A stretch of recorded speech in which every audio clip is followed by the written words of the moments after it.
As far as militancy is concerned, it's constantly sort of coming down, starting from 2001 right up to about 2012-13.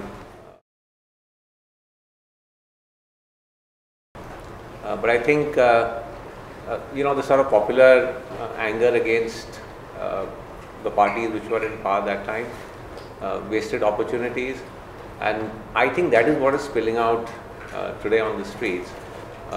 The youth, coming out and doing stone pelting, the local recruitment that is increased. Umar Abdullah's government, which recommended, and unfortunately we had a Home Minister in Delhi who agreed to revoke AFSPA, head of the a department which controls the police, law and order, whose duty is primarily to see to the law and order in these situations like that. The then Home Minister, Mr. Chidambaram, was ready to revoke AFSPA, but unfortunately our friends in the security forces, in army.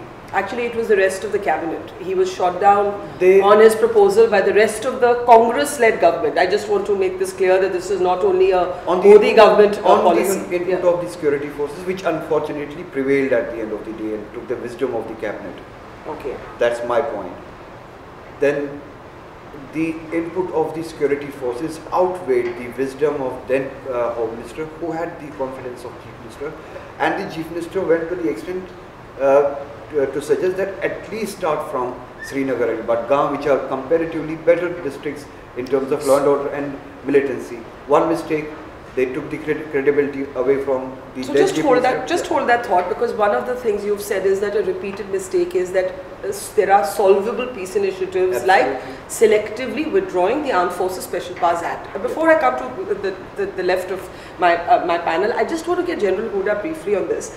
General Hooda, in your understanding, why is AFSPA such a symbol, and I will call it a symbol, because at the time when Umar Abdullah was Chief Minister and we saw the street clashes between protesters and paramilitary forces, the clashes were actually with the CRPF and the police, not the army, when more than 100 boys were actually killed in those clashes.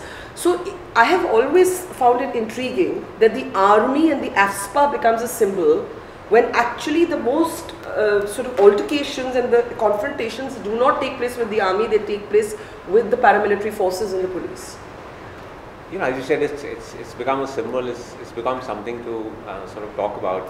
I think the larger issue is not whether we remove AFSPA or we don't remove AFSPA. I think the larger issue is, has the army done its role in J&K and therefore can withdraw from there? Because if AFSPA is withdrawn, automatically the army can't operate. I mean, there is no legal basis for the army to operate. So have we moved to a situation where we can say, it's purely law and order, the police and CRPF can now deal with it, and therefore let's get rid of the army. And if that is the decision taken as far as the government is concerned, I'm sure the army doesn't have any problem with it. What do you think? But you can't say, no, see. What do you think? I mean, you're free to speak more openly today. You're not, in service anymore. What do you think? I think it hasn't transited actually to a law and order situation. Forget the Kashmir Valley. You look at Jammu region. Yeah. So let's look at Riyasi district, for example. Yeah. It's been completely militancy free. The areas of Gulabgarh and this and that have, there's nothing going on there. When we recommended that, we should pull the army out from that areas, because, the locals said, no. They said, we feel a sense of security, particularly the Bakarwal community in those areas. They said there is a sense of security, we need some presence of the army there. The police had very, very minimal presence in those areas. So I'm saying it's, when you look at the army, it also provides a sense of security to some sections of the population. So I think that's the larger issue. Has the situation today transited to a state where you can say, let's pull out the Rashtriya Rifles from Budgam and from South Kashmir and let the police and CRPF deal with it? I don't think we've reached that stage. I remember the press conference that you held, and you said it is time for all of us to sit together and reach a conversation.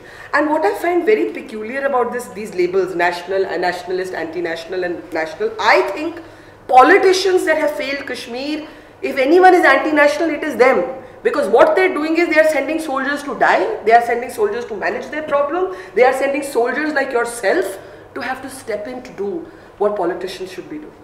I think soldiers are carrying the cross for failed politics in Kashmir.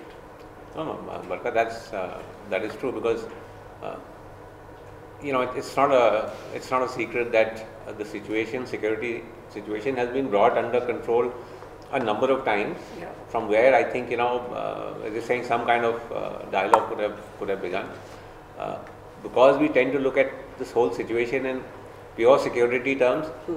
So once the situation comes under control, we say, see, violence levels are down, and therefore we don't need to do anything, because abhi to sab theek hai.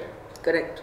So that's where, the point about Mr. Chari, have that sort of a government with all the political parties in place is an excellent idea. Unfortunately, I think the problem is people have also lost faith in the political parties. That's right. That is why you see absolutely no outrage once the government has fallen. There's governor's rule. I don't think it was outrage, I think it was celebration. Yeah, so people are quite happy. So I think... I said that it is the first breakup which people of Kashmir enjoyed. I thought it was the first thing everybody agreed on except Mr. Chari, who believes I think there is an opportunity here, yeah. frankly. Yeah.